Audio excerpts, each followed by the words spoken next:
तुम्हाला माहिती आहे, अजून एक डोकं फिरवणारा निर्णय ट्रम्प यांनी घेतलाय व्हिसाच्या बाबतीतला.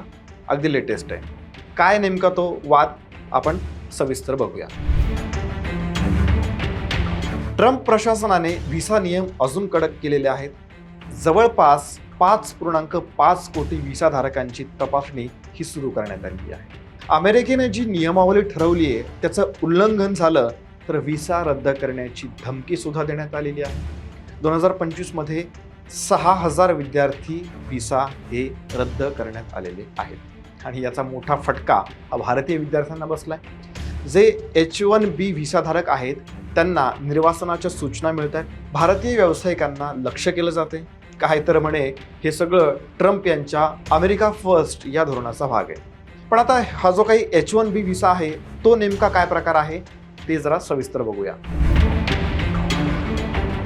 H1B हा एक नॉन इमिग्रंट म्हणजेच अस्थायी व्हिसा आहे जो युनायटेड स्टेट्समधल्या एम्प्लॉयर्सना विशेष व्यवसायांमध्ये तात्पुरते परदेशी कामगार ठेवण्याची परवानगी देतो किंवा मुभा देतो.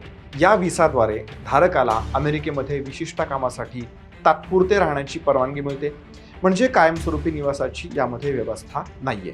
पण असे व्हिसा ज्यांना मिळालेत ना ते ग्रीन कार्डसाठी पाठपुरावा करू शकतात, म्हणजेच कायमस्वरूपी राहण्यासाठी अर्ज करू शकतात.